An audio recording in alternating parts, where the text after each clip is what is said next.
Olá, está começando agora mais um episódio do Lamparina Cast, o maior podcast humano do Brasil, onde a gente conta histórias de pessoas, a gente traz pessoas que vão contar a história de vidas, onde pode ter exemplos e a gente poder se inspirar também, não é isso? É isso aí, eu tô aqui com alegria com vocês, com meu amigo faixa preta na viola, Vitor Mesquita, na verdade ele é o Steven Spielberg também na parte do marketing, de produção de vídeos, é uma pessoa muito com vários braços, né, para arte. E é muito legal hoje, a partir de agora, nesse ano de 2023, então você aí nos acompanha aí em nossos canais, tanto no YouTube como também no Spotify, e também acompanhar nossos recortes aí no Instagram. É isso, Vitão? Exatamente. E qual vai ser o assunto que a gente vai estar trabalhando hoje? Hoje o assunto é muito especial e o convidado também de hoje é muito especial. Vamos falar de quê, Vitor?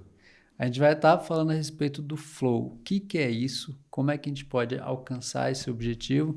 E a gente está hoje com um convidado. Hoje é Celo, bem-vindo Celo aqui. Hoje uma pessoa bem especial, iniciando esse ano de 2023. O Celo é psicólogo, terapeuta integrativo, com pós-graduação em desenvolvimento humano, gestão de pessoas, treinos psicológicos, medicina tradicional chinesa, entre outras especializações. Com mais de 15 anos aí de experiência com saúde, desenvolvimento humano, com grande satisfação, as boas-vindas, Celo Menezes. Muito obrigado, Fábio. Muito obrigado, Vitor. Muito obrigado, Lamparina Podcast. Uma alegria falar com todos os espectadores em qualquer plataforma, seja YouTube, Instagram. Eu acho que o interessante é falar de psicologia de uma maneira fácil, né? Acessível, e falar do flow, né? Que tenho muita alegria de carregar essa missão, essa bandeira da psicologia positiva. Sou um dos primeiros psicólogos positivos do Brasil, né? Então, a gente que inicia qualquer área, a gente toma muita pancada, mas em contrapartida também recebe muito apoio. Quando essas novas ciências, né, essas novas disciplinas, novas ciências não, essas novas disciplinas que vêm trazer qualidade de vida, performance, cura, né? Então é isso que eu quero colaborar aqui hoje com vocês. Obrigado pelo convite. Muito legal. E a gente está começando o ano, né? Estamos no início de janeiro, então normalmente as pessoas estão com energia um pouco mais tão renovadas, né? E com mais motivação para realizar os objetivos. E, como já falou, o estado de flow pode ser um momento, um estado que a pessoa esteja naquele tempo que ela consiga ter mais concentração. É isso mesmo? Legal. Flow é um termo que nós utilizamos dentro da psicologia positiva. Flow é uma palavra em inglês que significa fluxo, ou fluir, né? O verbo de flow, to flow, né? Então, o que nós podemos entender sobre o que é o estado, ou a permanência, ou a característica do flow?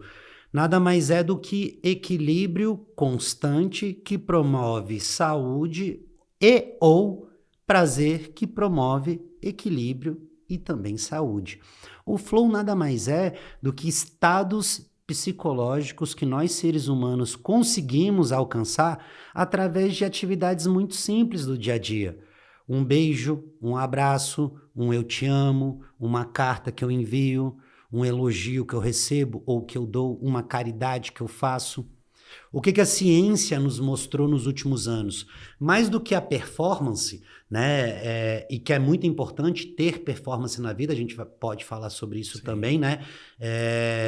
Mais do que a performance em si, é importante que os seres humanos consigam sentir estados prazerosos do bem viver ou do viver. Ou seja, quando uma pessoa, por exemplo, faz uma prova de triatlo, é uma prova extremamente desgastante. Dói músculo, dói os pensamentos, dói até a parte que ele nem conhecia do corpo físico dele começa a doer.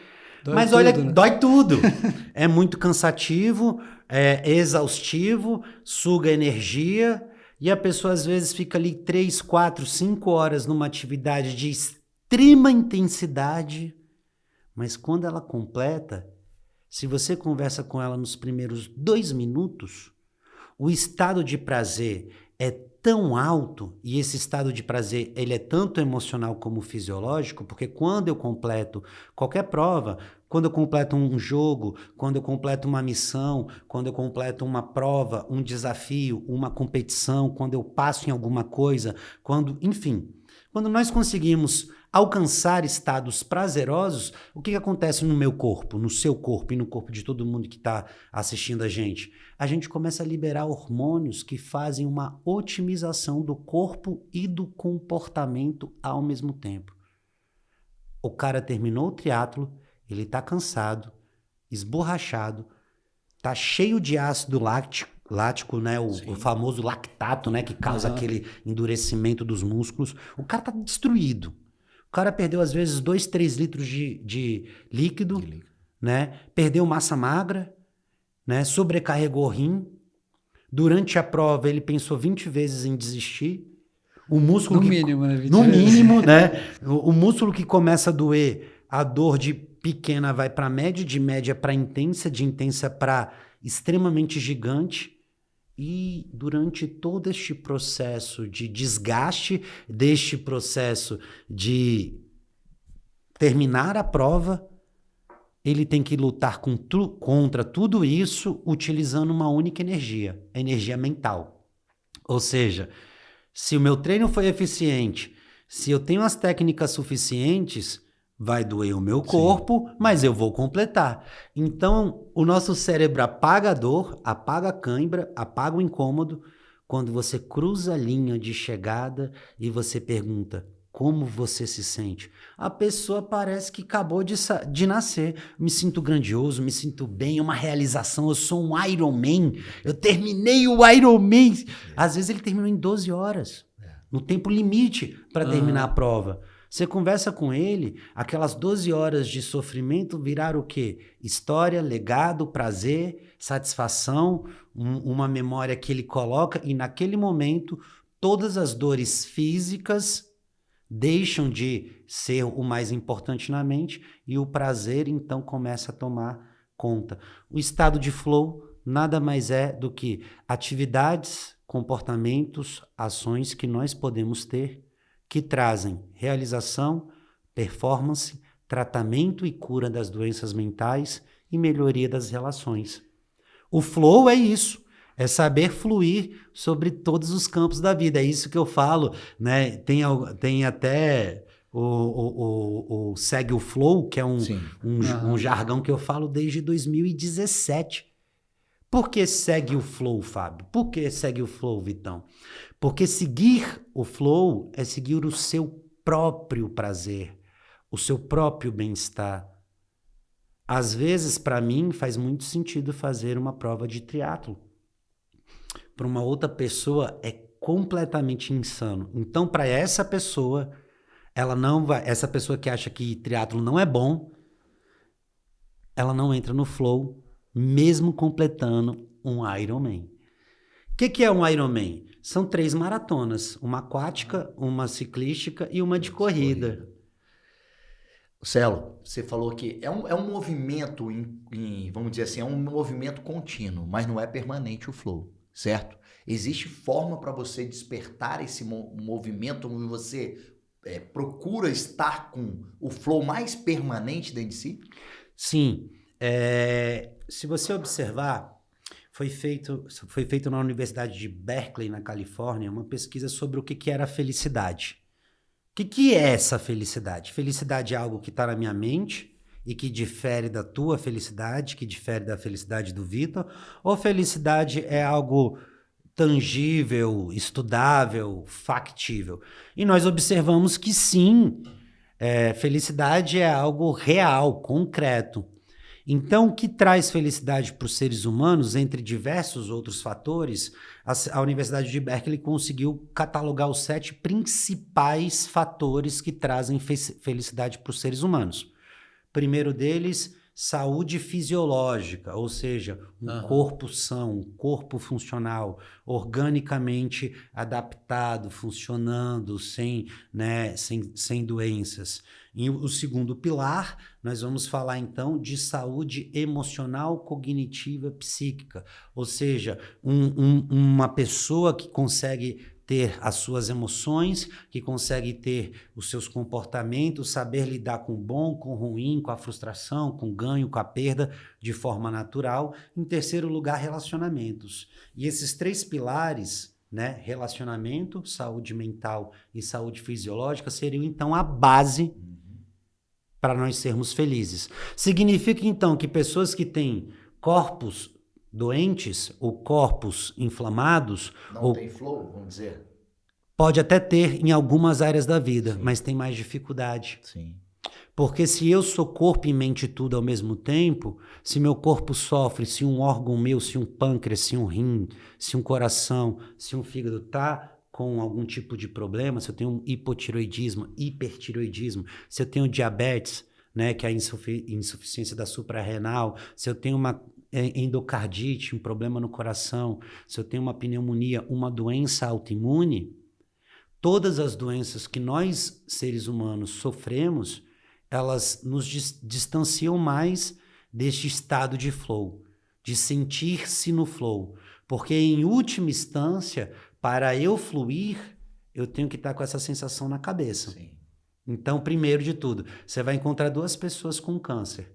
Às vezes, o primeiro aqui é super positivo. Não, eu vou passar, o câncer está vindo, mas não estou nem aí, eu vou superar. E o segundo é extremamente negativo. Essa segunda pessoa no exemplo aqui. Então, o que nós já observamos? As pessoas pessimistas, negativas, depressivas, apáticas, tristes, tendem a adoecer mais. Isso não é um achismo. Então, estar fora do estado normal de pensamento e comportamento adoece. Sim. Basta a gente lembrar que, por exemplo, álcool. Muito bom, né? Tomar um álcool. A gente toma a primeira cerveja, pô, legal, gostoso, desce bacana. A segunda, maravilhoso. Na terceira, você já tá mais falante. Na quarta, você já tá solto, livre, ou seja, alguma coisa mudou, não só quimicamente, mas psicologicamente, que você agora parece que está fluindo melhor. Toma 12. Tomou 12 cervejas. Você está falando enrolado, está trupicando nas pernas, está encostando em todo mundo, não está controlando o volume da tua voz. Sim. Então, por mais que você tenha prazer no ato de beber... Que traz complicações futuras. Neste momento, a pessoa não está no flow. Sim. Porque o flow ele tem que ser atingido conscientemente. Então, existem pessoas que falam que, por exemplo, eu posso atingir estados de prazer com drogas. Verdade. Ópio é uma verdade. Cocaína, metanfetamina. Nós sabemos que dá uma hiperestimulação, principalmente aonde? No lobo pré-frontal do lado esquerdo.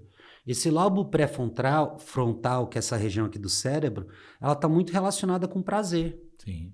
Você vai encontrar essa estimulação no início da bebedeira, no início de fumar um crack, no início de você dar 2, 3, 4 carreiras de pó, mas aí depois acontece que essas drogas, elas alteram não somente a consciência, alteram o fisiológico.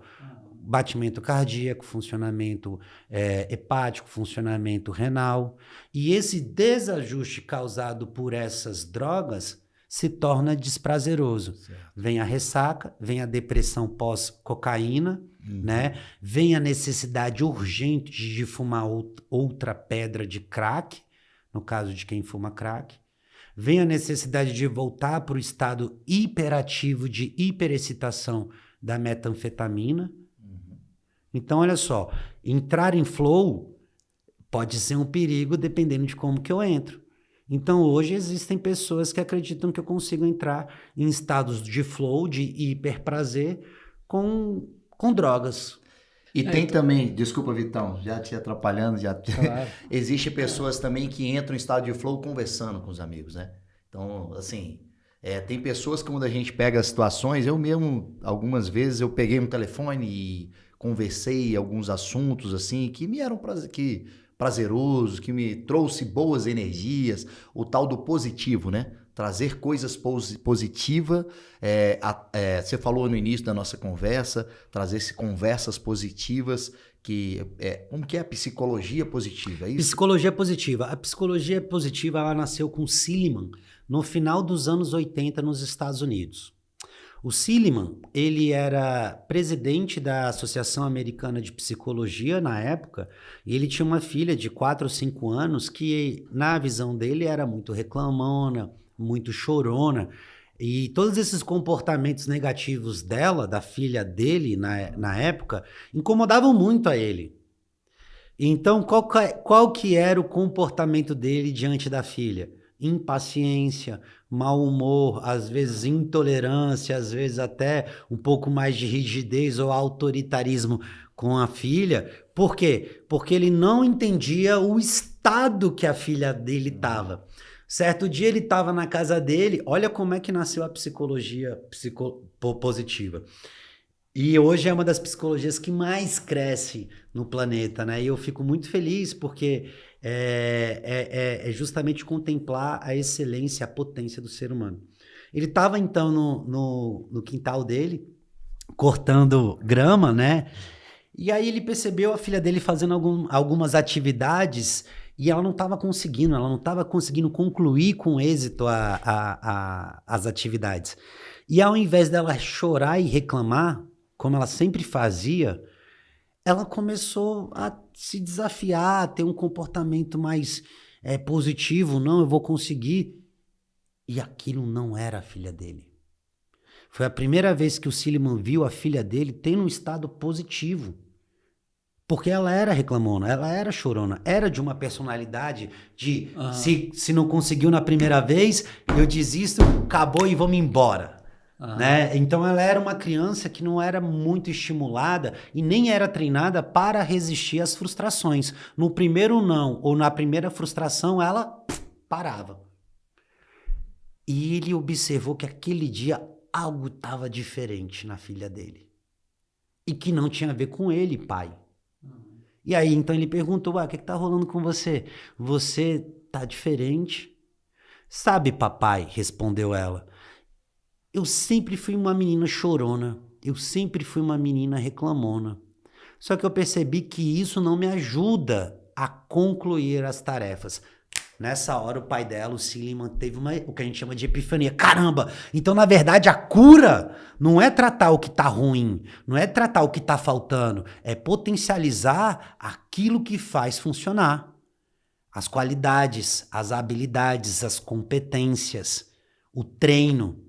E ele falou, nossa, então isso é tudo diferente da psicologia que eu praticava. Porque a psicologia nos últimos, 60, 70 anos, da década de 45, né? Da Segunda Guerra Mundial para cá, de 40 para cá, então, na verdade, 80 anos. Nos últimos 80 anos, a psicologia se imbuiu, se ocupou de cuidar de doença.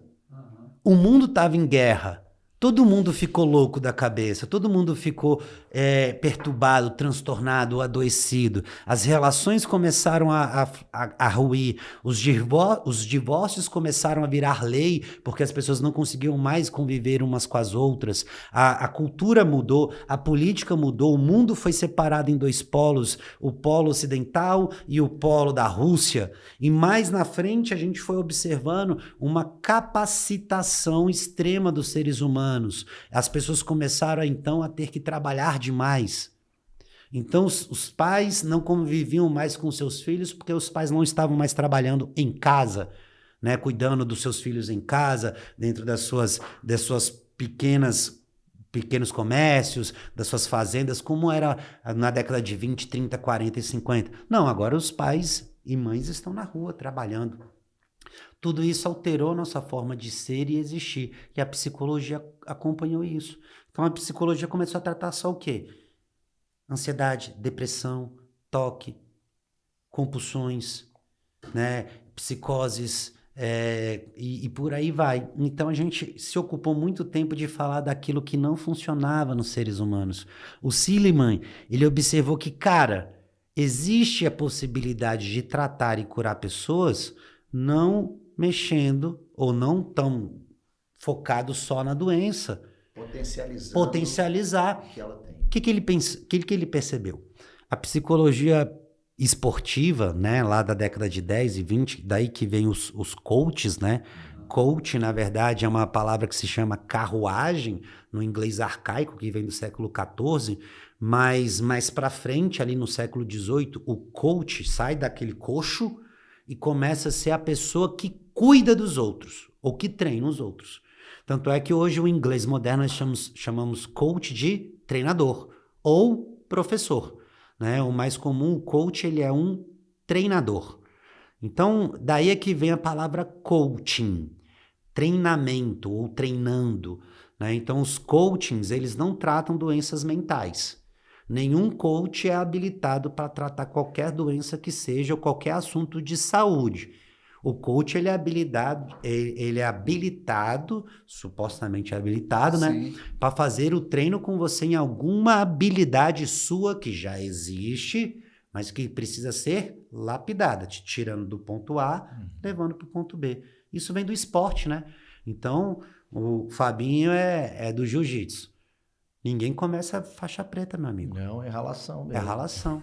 Então, antes de você pesar 100 quilos, antes de você fazer uma omoplata, antes de você dar uma raspada, você tem que aprender a primeiro amarrar o kimono e ser faixa branca, vai ter que limpar tatame, vai ter que entender o que é a hierarquia, a disciplina, até os seus músculos entenderem como é que você faz um triângulo.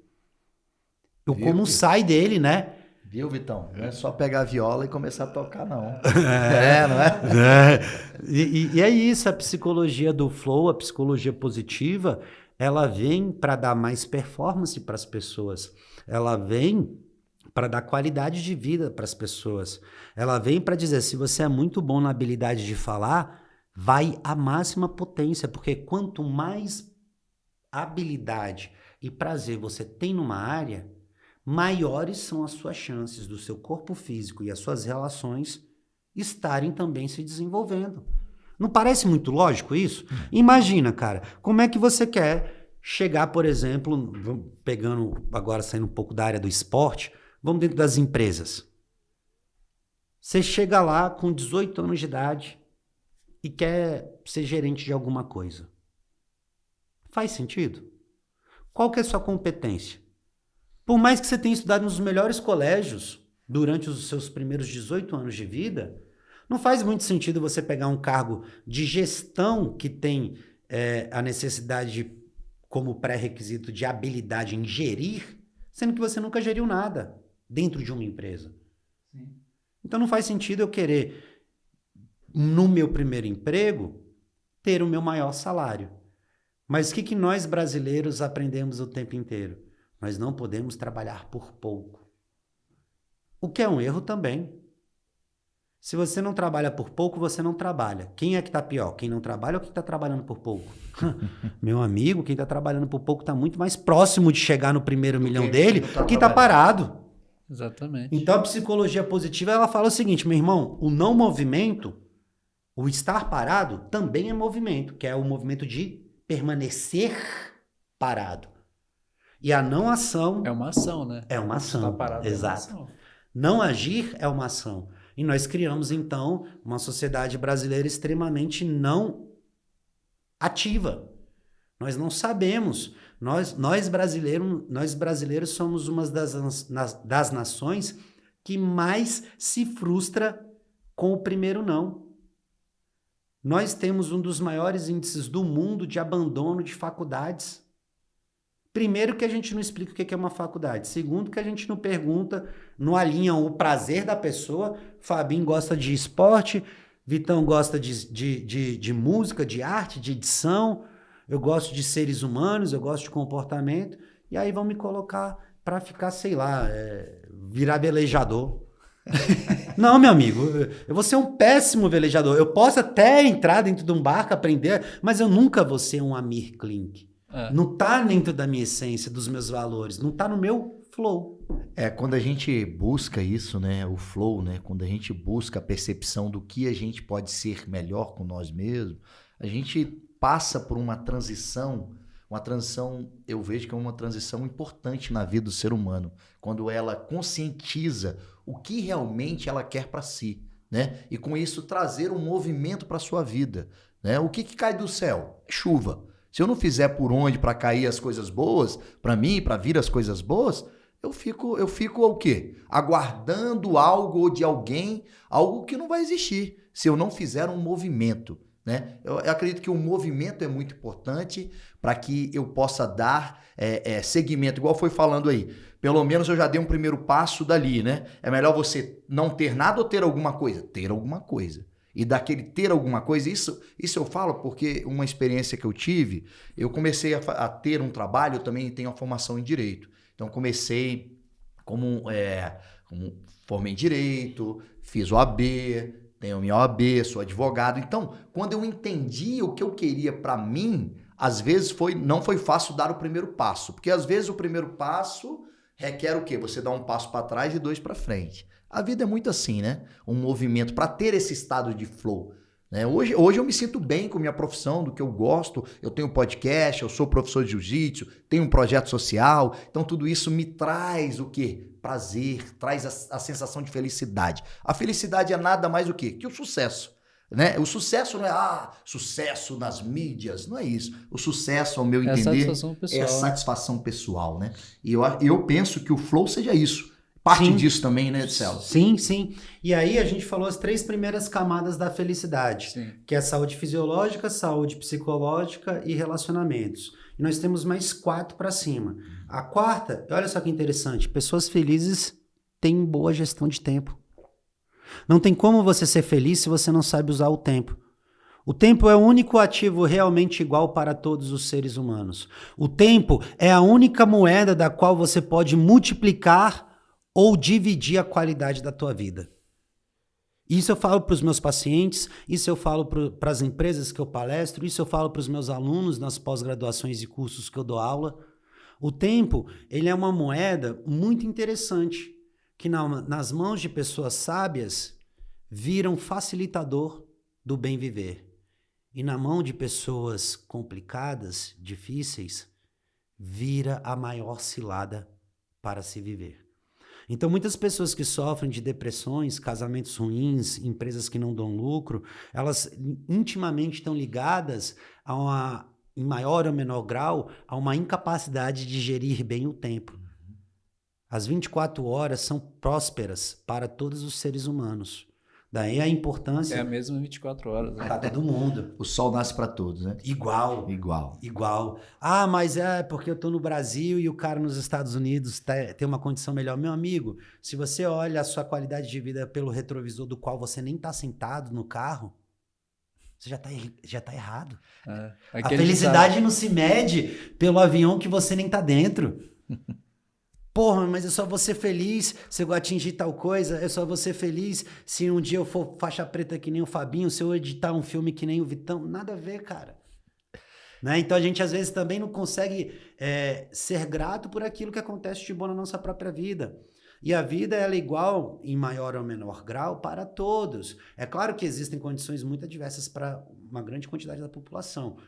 Pobreza, falta de educação, falta de oportunidade, acesso, isso dificulta. Mas eu falei numa palestra recente que eu fiz numa empresa. Não são as suas condições que determinam o seu futuro.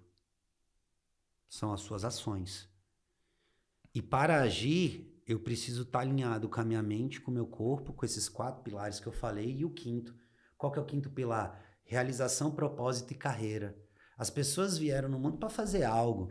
Tem gente que vem para fazer caridade, tem gente que vem para ensinar, tem gente que vem para curar, tem gente que vem para ouvir, tem gente que vem para liderar. Tem espaço para todos os seres humanos e personalidades.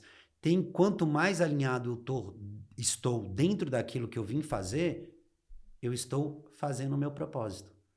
Então, o que eu vejo muito dentro do consultório? O paciente chega para mim e fala assim, cara, eu ganho um baita salário, eu ganho 30 mil por mês, eu sou concursado.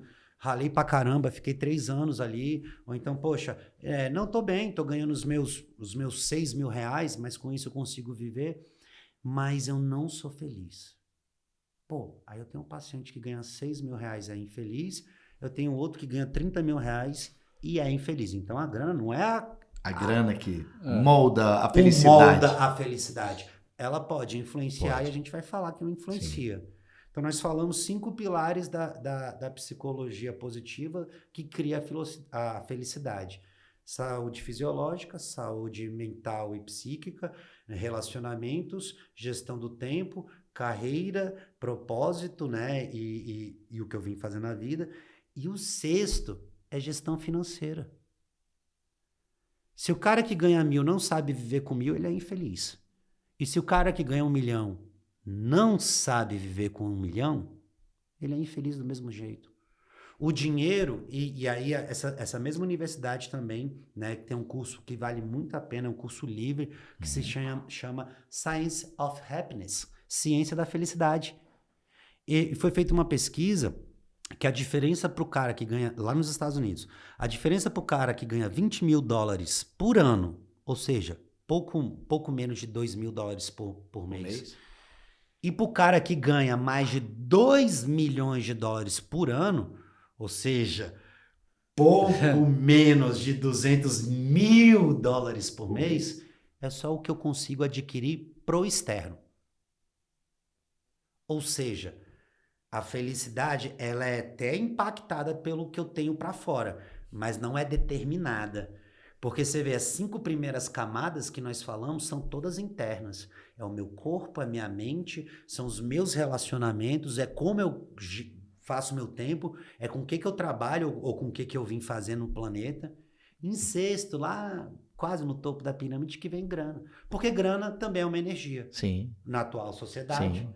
Ninguém vive de luz, né? Não temos ainda essa galera que consegue viver de luz. Nem vai existir. Então a gente sempre vai estar trocando.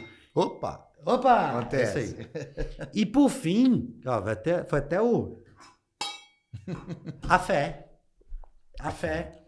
A fé foi observado, e isso tem até um documentário na Netflix que mostra os estudos de neuropsicólogos e neurocientistas, que a fé faz com que o cérebro se desenvolva em áreas que pessoas que não têm fé não conseguem desenvolver.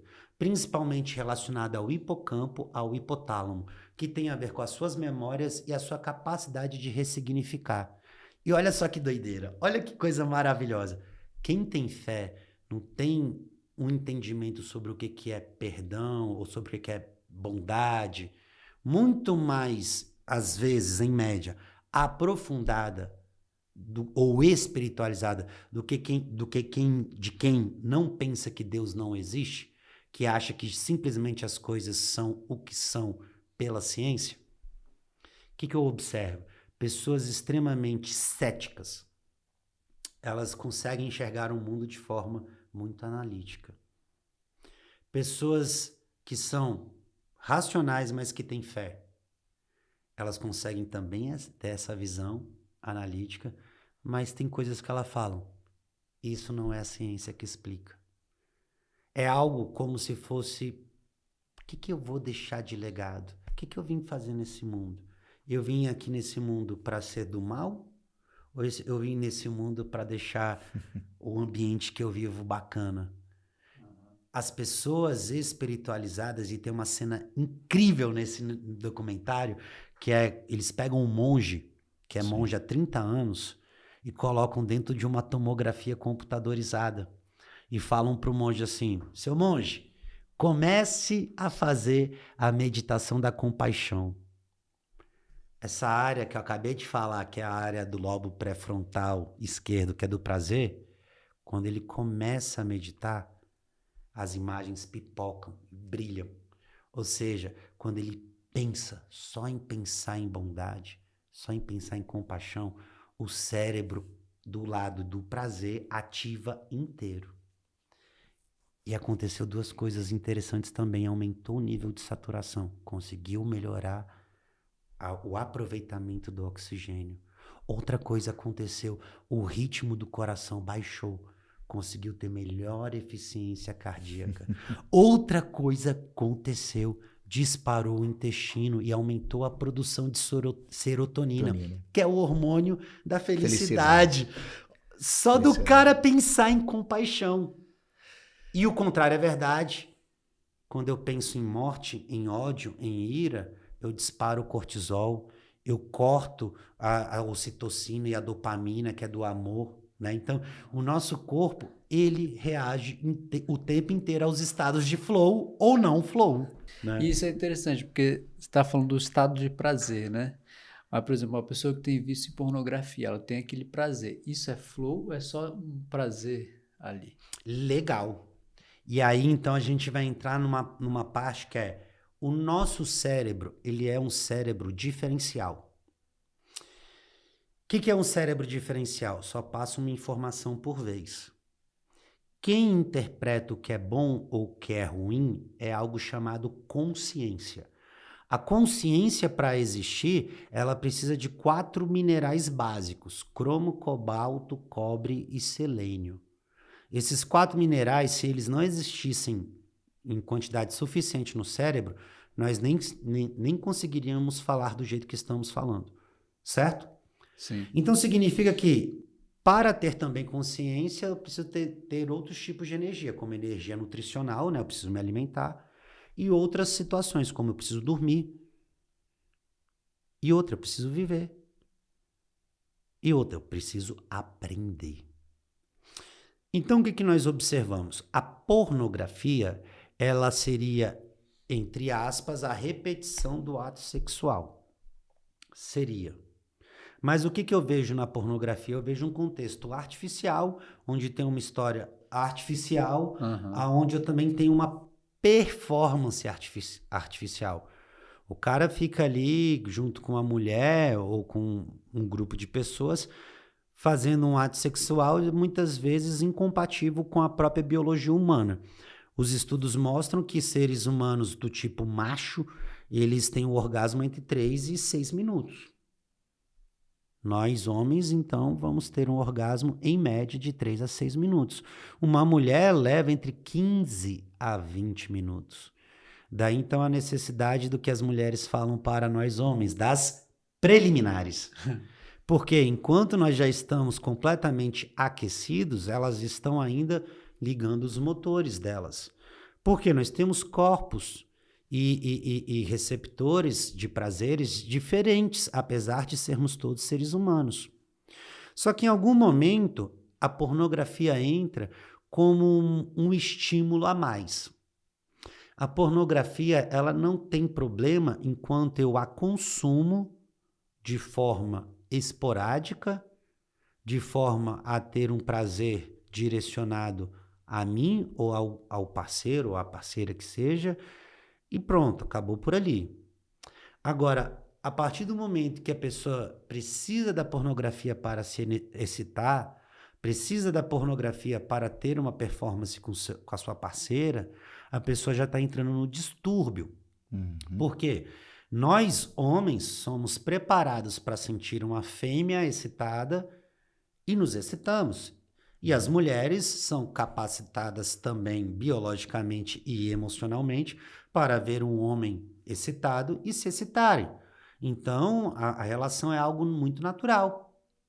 E não fora da realidade especificamente, não né? Fora da realidade. Quando é algo que não é dentro da realidade, algo que é natural, se torna, ao meu ver, um distúrbio, né? O distúrbio nasce a partir do momento que você não consegue, por exemplo, viver uma vida normal sem ver um vídeo pornô.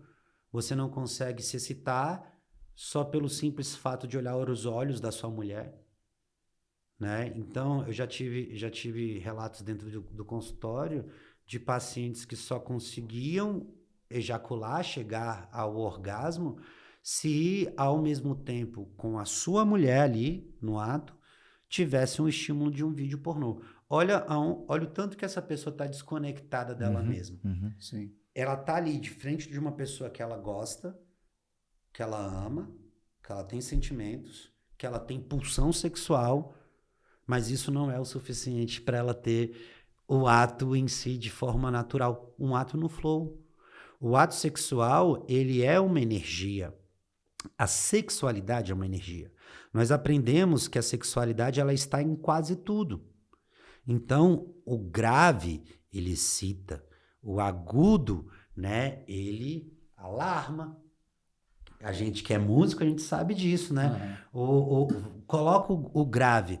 O grave tanto vai te acalmando como ele vai te excitando. Então, quais são as vozes mais sexys que nós temos? São as vozes do soul, do blues, né? B.B. King, né? A galera que tem a voz... olha a Ana Carolina brasileira, né? Que ela canta com a voz bem grave, né? Então, o pessoal fala voz aveludada. O aveludado já tem a conotação mais intimista, mais de aconchego. E a voz aguda, né? A voz de alarme. Então, são as vozes para chamar a atenção. Então, a gente vai observar que a sexualidade, a pulsão sexual está em tudo, né? A gente tem na arte, tem na música, tem na pintura, tem na escultura.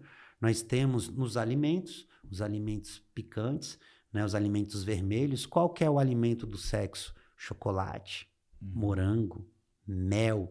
Por quê? O mel lambuza. Né? Olha só que legal. Então o ser humano ele é voltado para o morango, né? Que ele tem a forma do quê? Do bumbum. Tem o formato da genital feminina, um triângulo. Né? Então nada é feito aleatório. Por quê? Porque nós somos corpo, nós somos mente, nós somos energia. Em que momento a pornografia, Vitor, passa a ser um problema? A pornografia passa a ser um problema a partir do momento que a sua sexualidade depende dela, para qualquer fim que seja. A pornografia, ela sempre existiu a partir do momento em que seres humanos fazem sexo. Né? Então, nós vemos na Grécia que nós chamamos as orgias. Né? Nós temos Eros, que é o deus do erotismo, o erótico. Nós temos Baco, né, que é das festas, do bacanal. É daí que vem a palavra, né, do deus Baco, de comer, de se fartar. E olha só como é que comer sempre esteve relacionado ao outro tipo de comer. A gente fala que nós comemos, porque nós falamos que a mulher tem uma boca, né, como se o aparelho reprodutor fosse uma boca, e comessem, né? Então, o tempo inteiro nós estamos fazendo essa alusão. Ou seja, sexualidade é natural, mas depender de qualquer artifício que seja, ou seja, a palavra que está aí é a dependência. Eu não tenho qualidade no meu sexo se eu não tiver um brinquedo, eu não tenho qualidade na minha relação sexual se eu não tiver um vídeo, já está. Meu amigo, você já está no distúrbio. Já está no distúrbio. Já está no distúrbio, já tá errado. Ô Celo, voltando na parte da fé, né?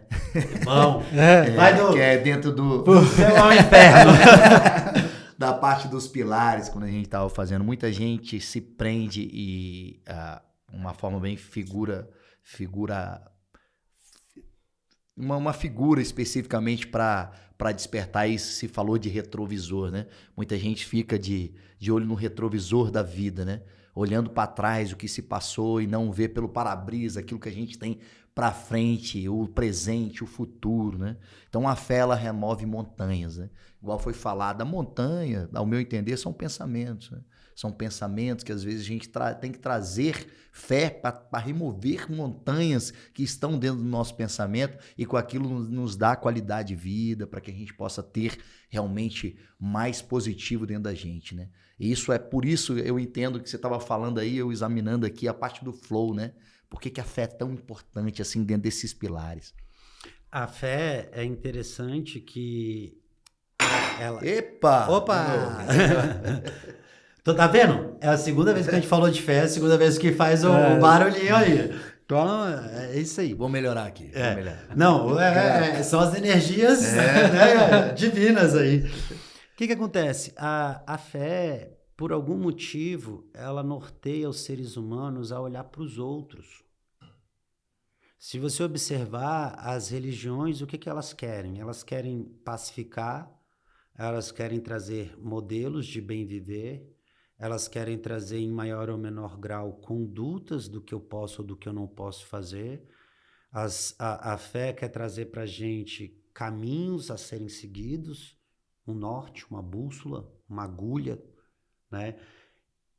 E nós, seres humanos, tendemos a performar melhor quando nós temos um caminho a seguir.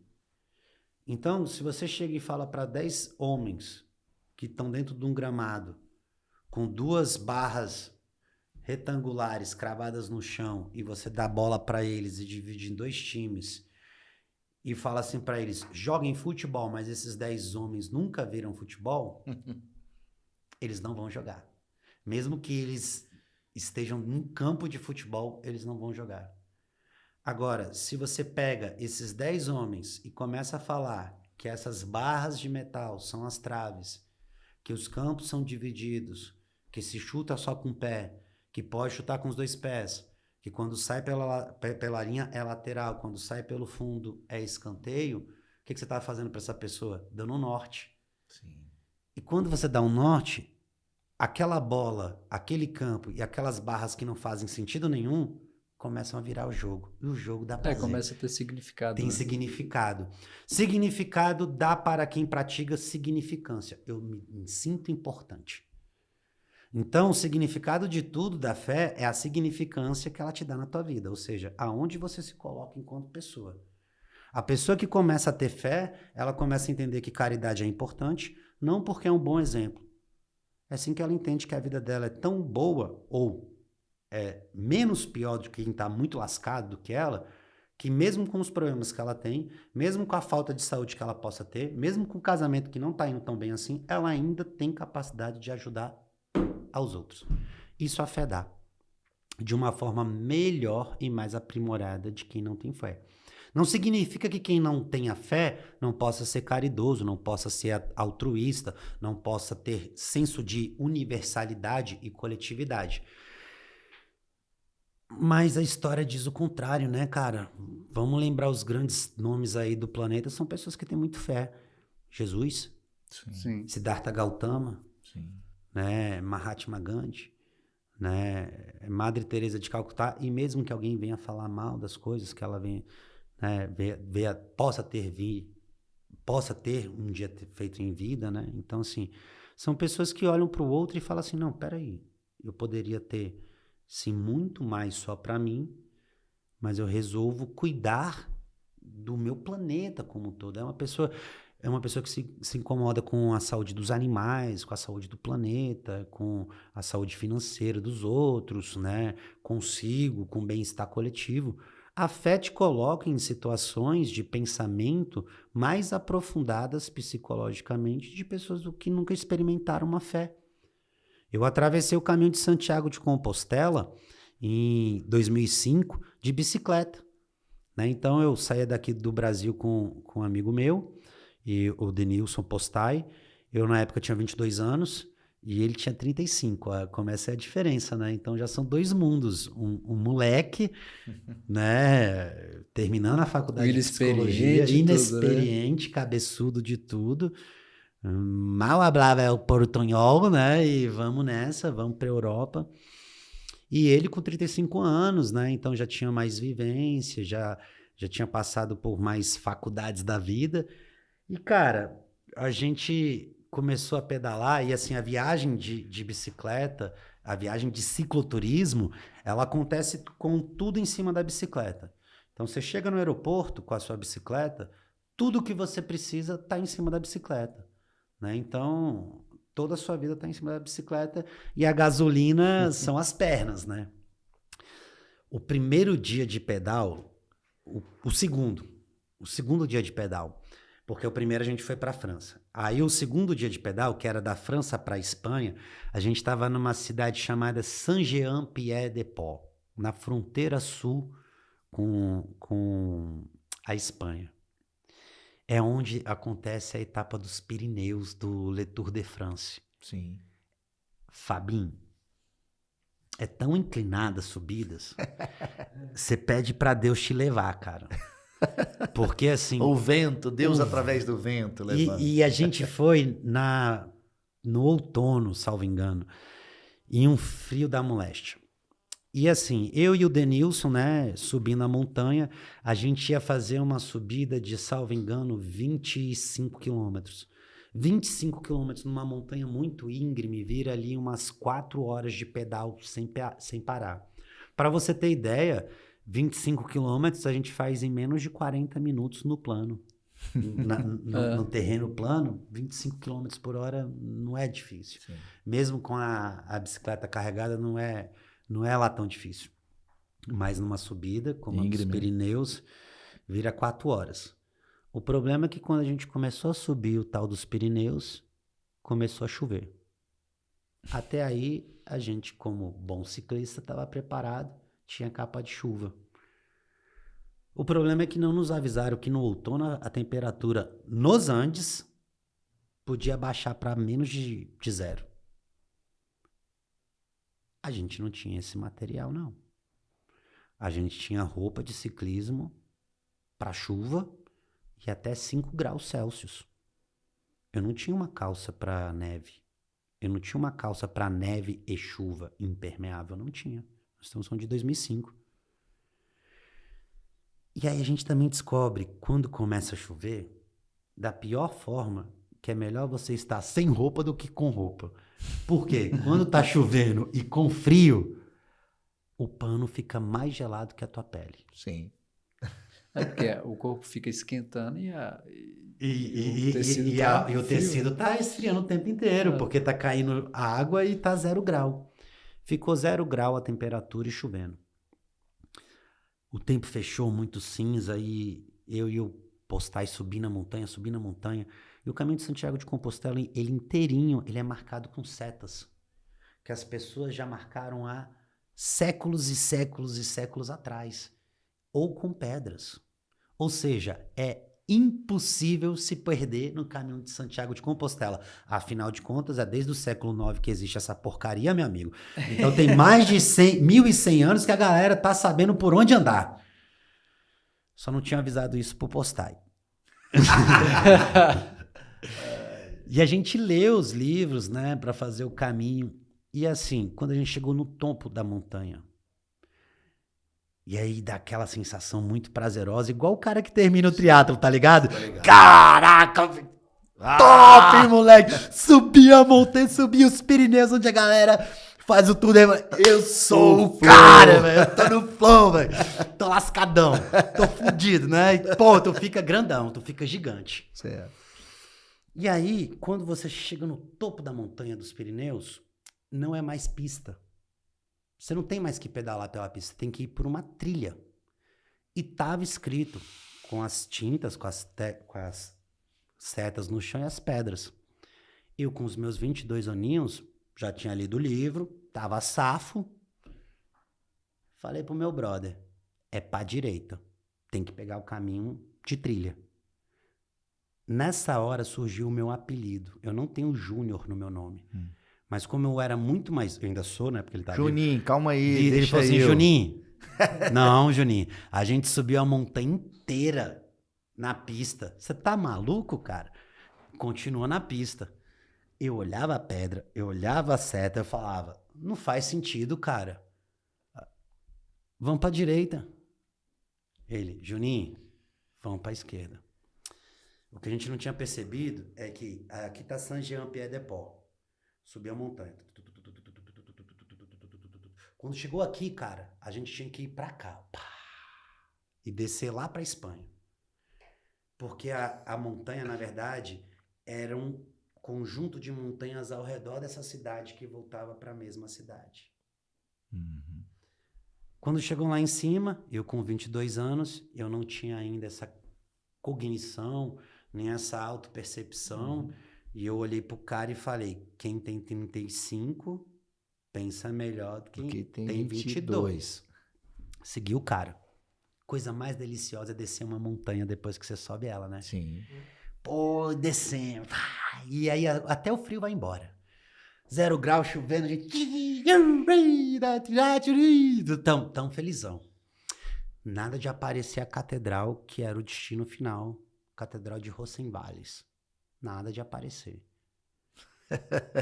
E, cara, o que a gente levou 4, 6 horas para levantar de montanha, a gente matou, sei lá, em uns 15, 20 minutos de descida. A gente descia segurando o freio de tão rápido que era. Porque se a subida é assim, a descida também é assim, cara. É um bagaço. Lá pelas tantas, a gente começa a perceber, aí quando passa 5, era lá do topo da montanha para a catedral, eram mais 10 quilômetros de pedal. Quando chega em 8 quilômetros de descida e nada de mudar o clima, você já começa a suspeitar que você está no caminho errado. Quando dá 10 quilômetros, você fala, tô errado talvez. Quando dá 13 quilômetros, você fala, tô errado, mas não quero assumir. E continua. Quando dá os 25 quilômetros que a gente subiu, a gente fala, cara, tá muito errado. Tá muito errado. Nessa hora a gente parou e eu olhei pro Denilson e falei, cara, cadê a catedral, cara? Ele, não sei, Juninho. Eu falei, tu falou que era pra descer, irmão. A gente desceu uma montanha, não sei nem onde é que a gente tá. Em 2005 a gente não tinha GPS nas bicicletas e os celulares não tinham GPS. E ninguém perto. Ninguém perto. Durante esse trajeto todo, e agora nós já estamos falando de, sei lá, 7 horas talvez de viagem, já essa história inteira. Sim. Aparece um carro da Renault, aqueles furgão grandão, sacou? Com 2 ciclistas. 2 ciclistas. Eu falei, cara, Deus é bom. Deus é bom. Deus é bom. Aí eu colei lá no casal, je ne parle pas français, may I speak English with you? E o cara, je ne parle pas English. Speak French. O cara mandando eu falar francês. E eu zero de francês naquela época, né? Je ne parle pas français, may I speak English? Aí ele, não. Eu, brasilien, ele, no. Aí eu apontei aí nessa hora a gente só tava com 2 litros de água e 2 maçãs. E totalmente perdido. A gente nem sabe nem se a gente tava na França ou na Espanha. E o desespero já tinha batido mesmo, porque a gente tava totalmente away do que tava rolando na viagem. Eu falei, cara, a gente precisa subir a montanha. Apontava pra ele, falava em inglês, falava em português, falava em espanhol. E o cara entendia, eu via que entendia. Mas não queria. Não queria. Falar aí inglês. eu ainda falei, colocar minha bicicleta dentro da tua van, me leva lá, eu te pago. Ele não. Naquela hora ali eu falei assim, caramba, olha só como é que é o ser humano, né, cara? A gente tá hipotermiando, a gente não tem alimento, a gente não tem equipamento, a gente tá perdido, o cara tem a minha solução, tem a minha salvação, e ele tá falando não. Ali eu percebi que eu era psicólogo. E o Denilson, mesmo sendo mais velho, não era. Ali eu falei pra mim, ou eu não ajo e morro na montanha, ou a gente dá um jeito.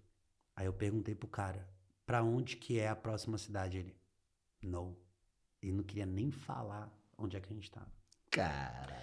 E ele com a esposa dele, os dois de bicicleta, numa perua gigante da Renault, poderia caber eu, a bicicleta, tua bicicleta, todo mundo, minha família lá dentro. O cara poderia ter feito essa bondade, esse ato de caridade. O cara não quis. Foi ali que eu vi que o desespero bateu no meu brother de viagem, no meu companheiro de viagem. Eu olhei pra ele e falei, vamos subir a montanha até chegar de novo na seta. Nossa! Aí ele olhou pra mim e falou assim, eu não tô conseguindo frear. Os meus dedos estão ficando duros. E eu falei, a gente tem um problema, a gente só tem 2 maçãs e 2 litros de água. É nessa hora que o seu cérebro entra em parafuso e você fala, cara, o que eu faço? Eu tenho essa foto até hoje. Né? Aí eu falei, vamos subir. O que a gente tem que fazer é subir, porque eu não sei onde é que eu tô, você não sabe onde é que tá. Vamos subir. Começamos a voltar a pedalar pra cima e nessa hora eu queria matar ele. E o cara foi, o outro cara do carro tinha seguido o rumo. Não, ele tava coletando trufa, na verdade, com a esposa dele. Que gente boa. Ele Podia ter esvaziado os pneus do carro dele. nem podia, porque ele tava do lado do carro ali. Ele num descampadão, assim, que você imagina as pistas de montanha, elas são muito estreitas, né? Então, é uma pista muito fina e tudo é vegetação. E, cara, quando a gente começa a subir a montanha, aquela raiva do postais, tipo, cara, esse cara tá me matando, velho. olha onde é que ele tá me botando. Cara, eu saí do Brasil pra morrer aqui. Cara, eu falei pra esse vagabundo que era pra ir pra direita, ele me fez descer a montanha. Cara, Ele me que chamou merda. de Juninho, né? Ele me chamou de Juninho. E até hoje ele me chama de Juninho. Com ele eu atravessei os Estados Unidos. Você vê que eu sou burro, né? Ainda dei a oportunidade depois da gente atravessar os Estados Unidos de bicicleta. Cara, na hora que a gente foi subindo, nessa hora eu falei assim, eu preciso me acalmar. Eu só tenho, é isso, a roupa que eu tenho é uma capa de chuva, eu não tenho calça de neve, né? Então, é a chuva caindo no tórax e as pernas congelando. Tem uma água, então eu vou tentar não beber água o máximo que eu puder. Tô ficando com frio, então vamos devagar e vamos parando, vamos devagar e vamos parando. E essa maçã é só quando eu estiver apagando as luzes mesmo que eu vou comer. Aí eu comecei a rezar muito, pô, Deus, não me deixa morrer aqui nessa montanha não, velho. Aqui não. Não tinha nem celular, só pra você ter ideia. Aqui não vou morrer não. E aí a gente vai subindo, cara, chega um Renault Clio. Lá do outro lado da montanha, eu, cara, obrigado, Deus, top. O carro vindo, aí parando. O Denilson já não conseguia mais frear, mas tudo bem, era só pra cima, né? Então tinha que frear mesmo. Os dedos dele, as pontas dos dedos começaram a ficar preto. Nossa. Desesperador. E ele tava hipotermiando muito mais rápido do que eu. E eu já tava com dificuldade de frear, os meus dedos já estavam duros, né? As pernas, eu me lembro, assim, da sensação de vidro, sabe? Assim, tudo muito trincado, assim, muito... O Renault Clio parou, cara. Aí eu, pô, je ne parle pas français, mais I speak English. O cara, yes, you can. Eu, cara, que massa, velho. Eu falei, irmão, tô perdido na montanha, pra onde que eu vou? Ele falou, ih, cara, sabe lá o topo da montanha? Eu falei, sei. Lá em cima do topo da montanha tem uma seta apontada pra direita, com umas pedras, mas é muita pedra, mas é muito visível. Você não viu, não? Eu falei, vi. É lá. Eu olhei pro Denilson e falei, cara, velho, eu vou te matar, velho, eu vou te matar. Só que ele tava... Sabe Tão quando... desesperado, ele tão já tava desesperador numa que você não sabe nem situação, o né? que você vai fazer, você briga, você não briga, se você manda pra merda, você não... Eu falei, leva a gente pra cima da montanha. Aí o carro dele era um Renault Clio, ele abaixou os vidros, mas tinha mala até no tampo. Ele, cara, eu até poderia, mas eu tô levando tudo isso pro outro lado da montanha porque eu vou passar uma semana na cabana de uns amigos meus lá. Não tinha espaço pra lugar nenhum. Nossa. E a gente não tinha força pra segurar nas... E ele dá uma rabeira pra gente. Aí eu falei pra ele, cara, a gente não pode morrer na montanha, a gente tá perdido. Ele olhou pra mim e falou assim, calma, eu vou te ajudar. Naquela hora ali, eu sabia que ia dar certo. Meu humor, meu mood, minha cabeça mudou na hora. Eu falei, não, eu vou morrer, isso que eu vou morrer eu sei. Mas não é na França. Não vai ser aqui que eu vou morrer. Aí vem um outro carro, tipo uma banheirona da Renault também, tipo um Stratos, sabe aquele carro Stratos da americano que tinha grandão? Tinha um da Renault que também, um banheirão com um casal de velhinhos, né? E a gente pediu lá pro cara, você tem água? Ele, cara, eu tenho um pouco de água. Você tem comida? Ele, não tem comida. Eu falei, você dá água pelo menos pra gente? Ele, dou. Aí a gente, pô, tomou cada 1 litro de água e botou mais 2 litros, né? Pegamos do francês. Aí quando a gente viu um outro carro, uma banheirona assim da Renault chegando, né? Era um casal de velhinhos. E aí o cara já parou, o casal de velhinhos explicou a situação. Aí engraçado que o cara, eu não entendi o francês dele, né? Porque na época eu também não falava, mas também era um francês muito do interior, tipo, muito do interior mesmo. Então não dava pra sacar o que ele tava falando. Mas ele fez a mesma coisa que o cara do Renault fez. Ele, tipo, eu levo, mas ele abaixou os vidros, né? Tava chovendo, tipo... E eu entendi que ele também tava indo pra algum lugar da montanha, levando coisas, porque o pessoal leva água, lenha. Por quê? Porque vai cair nevascas e os caras ficam intocados dentro de casa semanas. Então é por isso que os carros estão lotados. Aí ele falou o seguinte, o amigo dele não consegue mais mexer as mãos. Pode botar no teu carro? Aí ela falou assim, dá pra ir no porta-mala. Na hora que ela abriu o porta-mala, E eu falei, Denilson, entra aí na frente, no banco de trás, né? Vai apertado com as malas dos senhores aí e joga as duas bicicletas em cima de mim e eu vou no porta-mala. Aí os velhinhos abriram o porta-mala, eu fiquei sentado nas malas dos velhinhos e as duas bicicletas, 50 quilos em cima de mim. Mano. Deixa eu ver. E eu agradecendo a Deus, cara, obrigado, obrigado. Quando chegou lá em cima, e todo mundo que sobe a montanha naquela época, eles contavam, né? Porque muita gente já se perdeu ali e algumas pessoas já vieram a falecer nessa etapa aí do Caminho de Santiago de Compostela. Justamente por causa do frio e da chuva, do clima, das condições, e se perderem lá no meio do negócio. Quando a gente chegou lá em cima, a gente começou a pedalar para baixo, sabe aquela sensação, cara, agora eu vou. Sim. E a gente andando no meio das árvores, né? Assim, eu me lembro que até aquela árvore que parece muito a folha da bandeira do Canadá, né? Sim. No chão, muita lama, muita chuva e essa imagem pipocando na minha cabeça. Será que a gente tá certo? Será que... Depois. que a gente chegou lá em cima lá e foi pelo caminho foi certo. pelo caminho certo, né? Agradecemos os senhores, agradecemos o cara mais jovem do Clio. Cara, eu dei um abraço nele, eu falei, anota naquela época era e-mail, anota meu e-mail, cara, me manda um e-mail. Ele falou, me manda você. Eu quero saber que você terminou esse caminho. Uhum. Aí eu, beleza. Quando a gente chegou na catedral, as freiras estavam esperando a gente. E a gente estava falando de fé.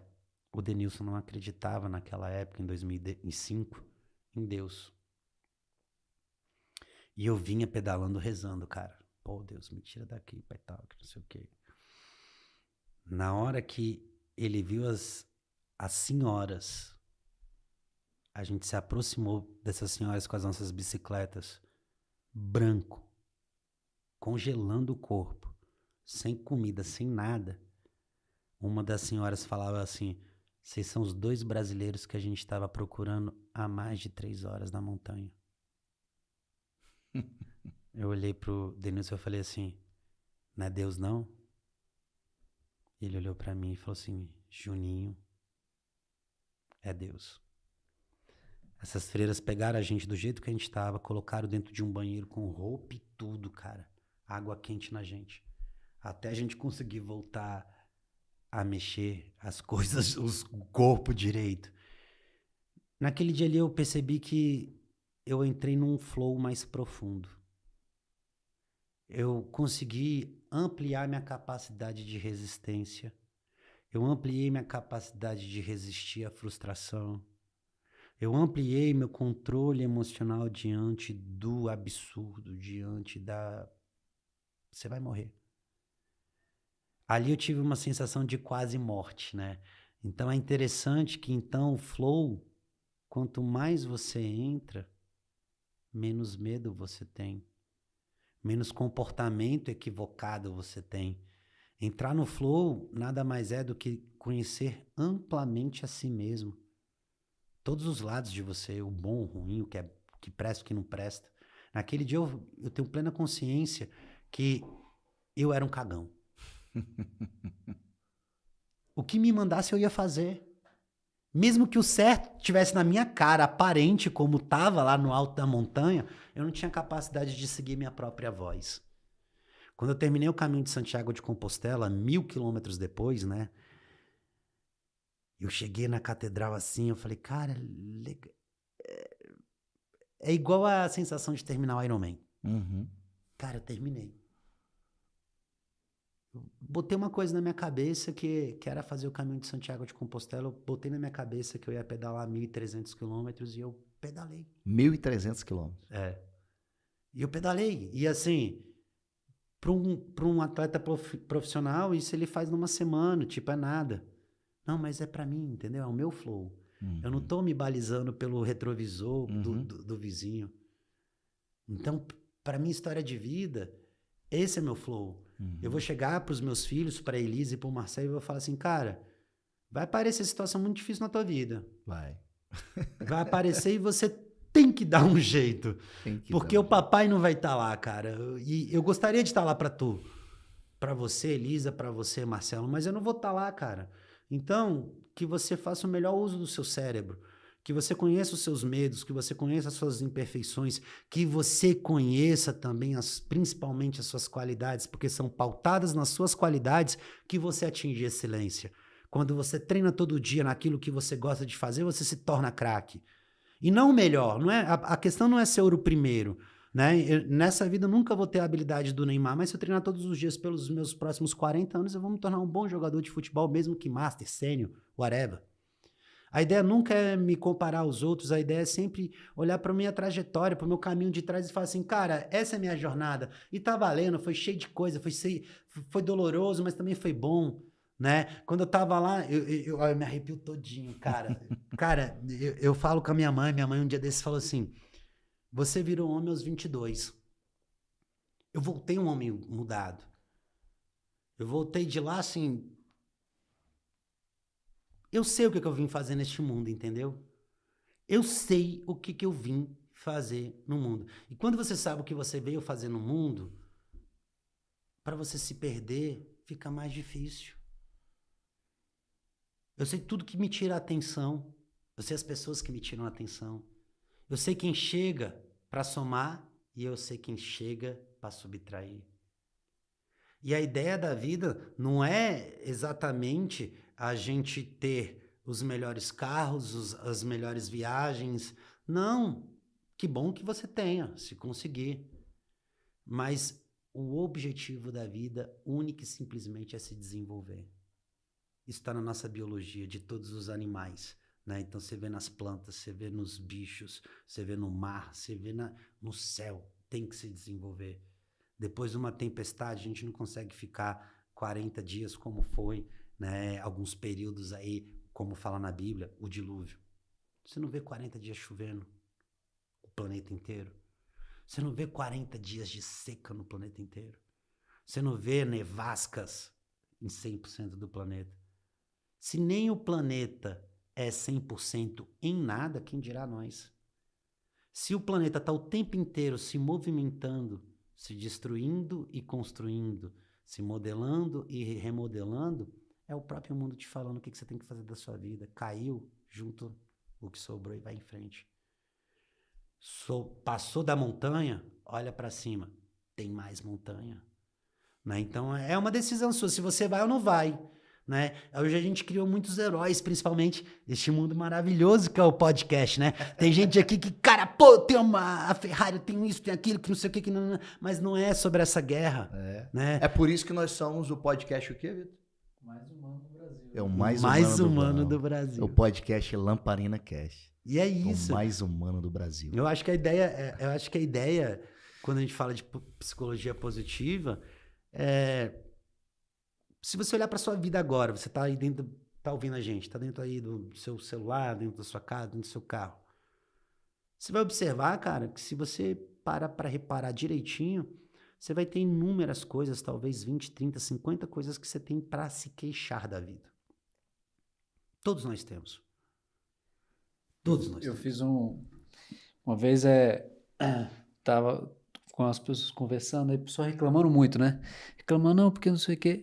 Aí eu falei, tá, coloca tudo que você acha que é ruim. Aí falou umas 3 coisas assim, né?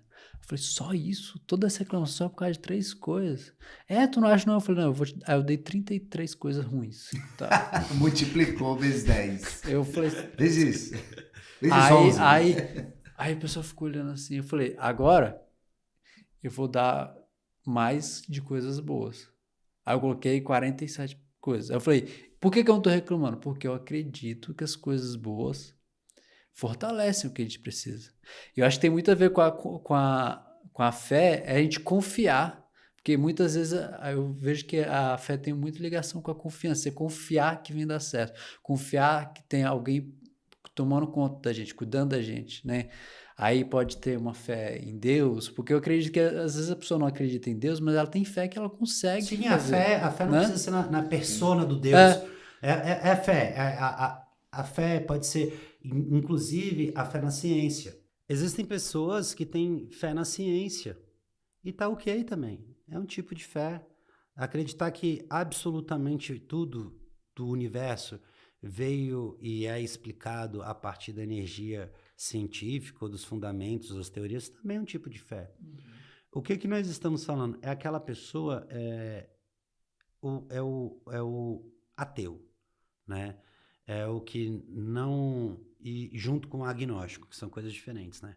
O agnóstico, ele não crê nas explicações daquilo que não pode ser comprovado. Então, Deus, na visão do agnóstico, não pode ser comprovado em termos científicos. Marcelo Gleiser está aí para discordar, físico brasileiro, renomado, radicado nos Estados Unidos, que ganhou nominação aí com prêmios de física relacionados justamente a esse tema. Foi perguntado a ele se ele, no início da carreira dele, né, na década de 80, falou que tudo que existe no planeta poderia ser explicado através das leis da física.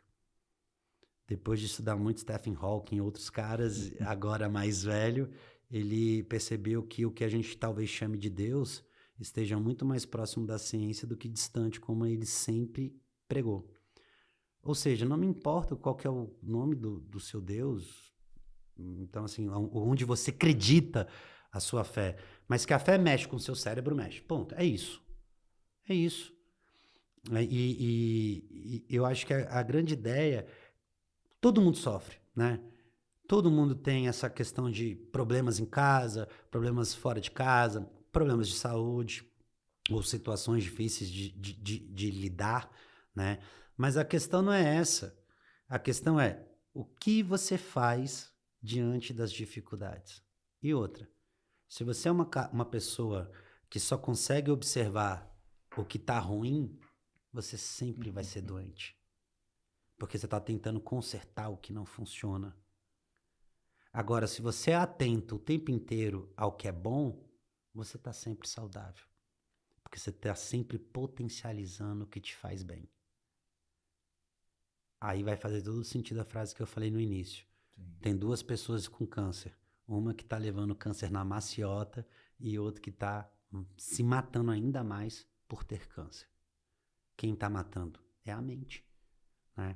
A forma como você lida com as suas dificuldades, ela é fundamental para você ter qualquer coisa na sua vida. Não tem saúde se não tem mente. Não existe vida sem mente. Tanto é que quando a pessoa perde a mente, o que a gente fala? Estado vegetativo. Então é isso que a gente veio fazer. A gente veio florear, florescer, desenvolver, amadurecer, potencializar, capacitar, adjetivar, multiplicar o que é a vida humana, que na verdade é lindo, é maravilhoso, mesmo diante das circunstâncias que qualquer ser humano tenha. O simples hábito de você acordar, você tem que ser muito grato. Você está vivo, cara. Sim. Vim pra cá e antes de... Não sei se você observou, eu te mandei uma mensagem, né? Uma mensagem de voz. E eu apaguei. Eu vi que você tinha apagado, mas... Eu apaguei. Meu cunhado perdeu o pai dele há 6 horas atrás. Nossa. A maioria das pessoas ficariam muito, poxa, vai acabar com o seu dia, que não sei o quê. Mas o momento para eu utilizar o melhor de mim. Esse momento é o momento que eu tive que utilizar para acolher meu cunhado, para dar uma boa palavra, para sorrir para ele no momento que ele está passando por uma perda, por um luto. E nós aqui no Ocidente não somos muito qualificados para entender o luto. Eu tinha te mandado uma mensagem para falar, Vitão, cara, meu cunhado acabou de perder o pai. Mas isso não é flow, entendeu? Eu combinei com você. Combinei com o Fabinho. Muitas pessoas talvez precisavam ouvir exatamente isso aqui que eu estou falando. Então, se uma pessoa ouvir isso e fizer sentido... Já tá valendo. É o meu flow, entendeu? Tô no meu fluxo, né? E se ninguém vir, eu falei com vocês dois. Ô Celo, eu acho que pra mim já tá valendo, pro Vitor também. Opa, caramba. Então já tem 2 pessoas aqui que está valendo, né? Eu acho que o Lamparina justamente traz isso. Uma história muito legal aqui, que esse bate-papo que nós tivemos hoje, na verdade foi uma aula da sua parte, assim, de flow, né? E aí o flow entrou em todos os aspectos hoje aqui e fiquei muito alegre do que eu ouvi, né? Do que eu pude absorver com tudo isso. Muito, muito bom aqui. E o Lamparina justamente está trazendo isso. Trazendo essa possibilidade de ouvir histórias positivas, histórias onde que histórias mesmo, né? Histórias que marcam as pessoas e que dê motivo para que as pessoas possam fortalecer as pessoas no seu dia a dia, né? A gente busca isso, né? A vida por aí afora no asfalto quente já não tá tão fácil de viver, né? E a gente ouvindo você falar, ouvindo essas histórias, foi muito bom para mim, foi muito sua parte comunicativa muito boa, né? Muito positiva. Isso é muito legal aqui. Gostei muito desse conversa nossa, né, Vitor? E aí, Vitão? É isso aí. Eu já tenho uma amizade com o Celo, acompanho o seu trabalho e eu não sei se eu te falei, ano passado eu tive uma crise de coluna, foram 11 meses, assim, sentindo dor, assim, com hernia de disco, assim, eu acho que eu fiz mais de 100 sessões de acupuntura ao longo do ano todo, assim, né? Aí a gente tá falando do flow, assim, né? Eu tava sentindo muita dor, assim, insuportável. Aí o cérebro começa a ficar ali, né? E eu ficava pensando, cara, eu preciso voltar à vida normal, porque eu não consigo fazer nada. Então ficava aquele sofrimento ali, né? Aí de repente meu pensamento começou a mudar no sentido assim, eu comecei a projetar minha vida daquele jeito para sempre.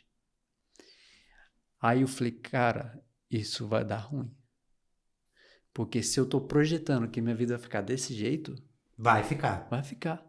Aí foi quando eu parei, assim, fazendo diversas coisas, assim, no Sara, 4 fisioterapeutas, não sei o que, sabe?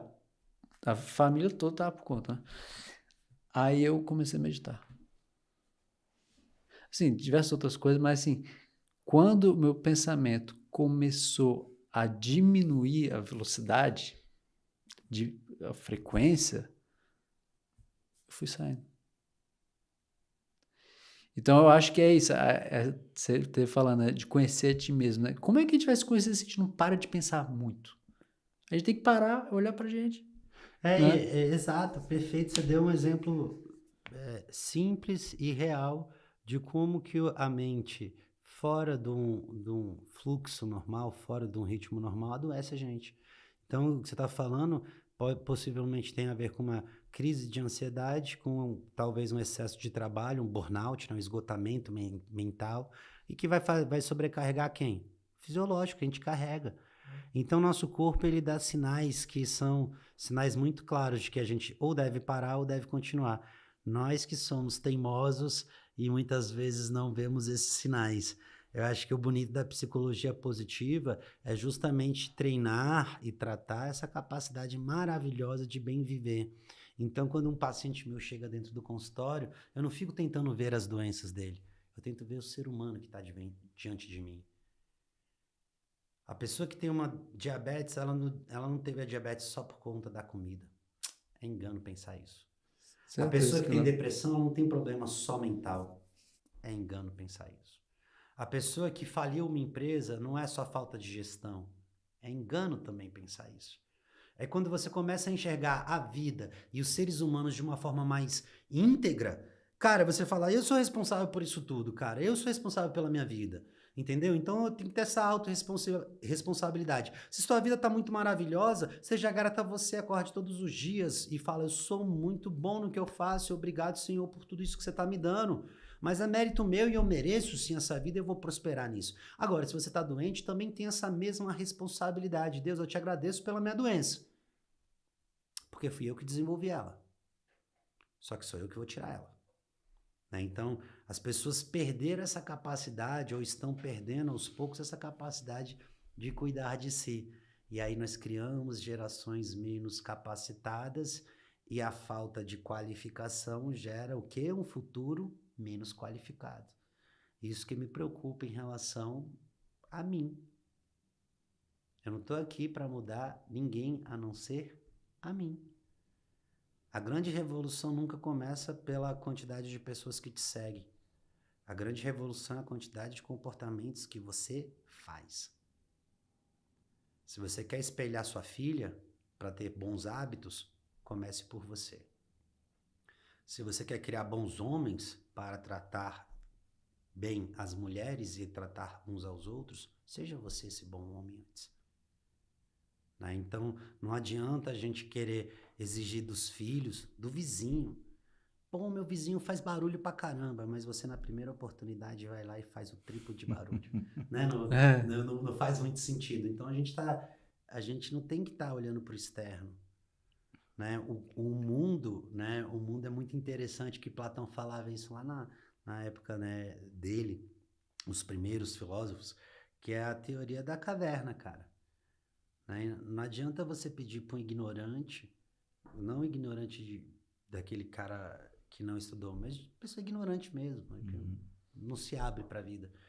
Não adianta pedir para o ignorante olhar para a luz se ele sempre viveu na escuridão, porque a luz cega. A luz não salva todos. A luz salva quem está preparado para olhar. E olhar é um treino. Tem gente que olha para a vida com brincadeira. Tem gente que olha com seriedade. Tem gente que olha com leveza. Tem gente que olha com peso. Tem gente que olha com lamúria. E tem gente que olha no flow. Eu busco o flow. Né? E é por aí que eu vou. Eu falo às vezes que tudo é ponto de vista. Se a gente está tendo um ponto de vista que não é legal, muda o ponto de vista. Né? Sim. Tenta pensar de outro jeito. Sim. Certeza que encontra uma visão melhor. E a gente está aqui para isso, né? A gente não está aqui para engolir a seco e nem fazer o outro engolir a seco. O que a gente fala, a gente está aqui para trocar, conversar, desenvolver, observar. E quanto mais a gente se percebe no mundo como algo muito... A gente é muito pequeno, mas ao mesmo tempo muito importante, né? Então, o que seria da Elise e do Marcelo se não fosse eu? Eles nem existiriam. Então, assim, o meu mundo faz sentido porque eu já criei o meu próprio mundo. Mas, ao mesmo tempo, a minha insignificância é tão grande, tão grande, tão grande, tão grande, que eu não posso ter a pretensão de achar que eu sou o centro do mundo. Né? Então, cada um em si carrega a dor de viver, mas também carrega a beleza de viver, né? Então, a gente tem um viés muito de verador. Mas eu falo, não, cara, o mais interessante é olhar o lado positivo mesmo, as coisas boas, os prazeres, olhar assim. E eu acho que é bem por aí que eu penso. Falando de ponto de vista, né, Vitor? Eu lembrei de uma música que fala do ponto de vista, né? O ponto de vista, o compositor é o João Cavalcante, que ele fala do ponto de vista da terra quem gira o sol, do ponto de vista da mãe, todo filho é bonito, do ponto de vista do ponto, o círculo é infinito, do ponto de vista do cego, sirene é farol. E aí vai. Tem muita coisa do ponto de vista, né? Que a gente vê de uma forma, pode ver de outra, né? A vida é assim, repleta de pontos de vista, né? E é isso, eu concordo. Bonito. Não conhecia. É bonito. E quero agradecer essa oportunidade de a gente poder ter esse bate-papo. Eu acho que foi bem instrutivo para a gente poder examinar a nossa vida, né? Porque a gente vem falando também no Lamparina que a gente não é alta performance, como muita gente diz que todo dia acorda 4 horas da manhã. A gente é humano, mano. Entendeu? Tem dia que a gente tem dia que a gente consegue fazer todas as coisas que a gente quer? Tem, mas tem dia que às vezes não. Então, mas a gente, dentro do dia a dia, a gente trabalhando, né? Então, o Lamparina é isso, é trazer pessoas que realmente não tem aquela coisa que eu sou, bate no peito, sabe? Porque 90% das pessoas não são assim. Tem gente que é assim, legal, mas a gente não pode se espelhar essas pessoas. Exato, Eu acho que o espelho reflete a única imagem que importa na vida de uma pessoa, que é a própria imagem, é a autoimagem. Né? O espelho, psicologicamente falando, inclusive nós psicólogos temos espelhos dentro do consultório justamente para às vezes criar essa imagem, as pessoas não se percebem. E é tão bonito ser humano, né? A gente tem algo diferente daquilo que nos acompanha nessa vida, né? Vocês têm um quadro lindo aí que parece até a Chapada dos Veadeiros. A Chapada, né? Então, assim, se você olhar, cara, essas palmeiras, essa vegetação, essas flores, essas nuvens, olha o tanto de coisa que tem neste planetão e nós somos uma construção diferente, né? De todas as que tem aqui em cima dessa terra, nós somos uma construção diferente. Nós temos a capacidade de se emocionar, de chorar, de se alegrar, de se enraivecer, de se transformar. Muito diferente, por exemplo, de uma planta, de um pássaro, né? Muito diferente de um cachorro, de um gato. E essa nossa capacidade faz com que a gente experimente sensações enquanto seres vivos que é indescritível. Então, assim, se a gente... Aquela frase que eu falo, só tem uma vida para viver mesmo. Então, cara, pega os parênteses, coloca aqui, eleva a potência, coloca o colchete, eleva outra potência, porque é de você para você mesmo, né? Então, a potência é você multiplicar o que você é, o que você faz, deixar os seus passos, suas frases, seu legado, seus olhares, seus sorrisos, né? Eu conversando com meu cunhado, e olha que legal, ele passou uma semana agora com o pai dele na UTI, situação crítica, eu liguei para ele. E aí, cara, como é que você tá? Não, tô bem. Não, como é que você tá? Quer conversar? E ali eu me coloquei na situação dele, de o que tá acontecendo na vida dele, né? Como é que ele pode estar? Eu conversei, acolhi, ficamos ali 20, 30 minutos. E essa conversa foi semana passada por telefone. Hoje ele em Brasília, né, falando que o pai faleceu. Ele olha para mim e falou assim: você não sabe o que você fez por mim. Eu tava num dia que eu tava quase indo com meu pai. E ele ainda fez assim: você tirou um peso de mim. O que eu fiz? Quem tirou o peso de quem? Foi ele mesmo. Eu não fiz nada. Quem fez foi ele mesmo. Isso para mim é flow. Você né? apenas Então, foi uma porta, né? uma porta, um caminho, uma acompanhante, alguma coisa ali. Eu acho que a gente está aqui enquanto isso. Os nossos filhos são empréstimos de Deus, os nossos pais são presentes de Deus, nós somos dádivas de Deus, e o futuro depende de como a gente se relaciona com tudo isso. Né? E eu penso assim. É isso aí, Celão. E é isso, na vida a gente erra, sujeito a errar, sujeito a acerto, sujeito a erros, né?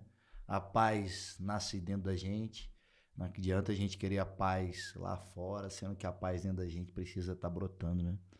E sinal de paz é o que eu desejo para todos nós. É isso. Não é isso? É isso. É isso aí, Marcelo. Paz para todo mundo. Mais uma vez, quero agradecer. Esse foi o Lamparina Cash, mais um episódio. E se você ainda não se inscreveu no nosso canal, aperta no sininho para você sempre receber as notificações quando a gente tiver. Segue a gente no Instagram, no Spotify também. A gente está aqui semanalmente trazendo. E fica a porta aberta quando você quiser voltar para a gente conversar. Tem muitas coisas. Hoje a gente falou do Flow e assim falamos de diversas coisas. Então a gente pode também ter outras oportunidades também, né? Com certeza. É isso aí, Celão. É isso aí. Obrigado. Volto sim, é só chamar que eu volto. Um abraço para todo mundo que segue aí, ó, Lamparina Cash. Me segue também, @Celo Menezes nas redes sociais, Celo com 2 L's. E é isso. Obrigado, gente. Um grande abraço para vocês. Valeu, mais um Lamparina Cash com você. Te aguardo lá no YouTube, ok? Valeu! Valeu.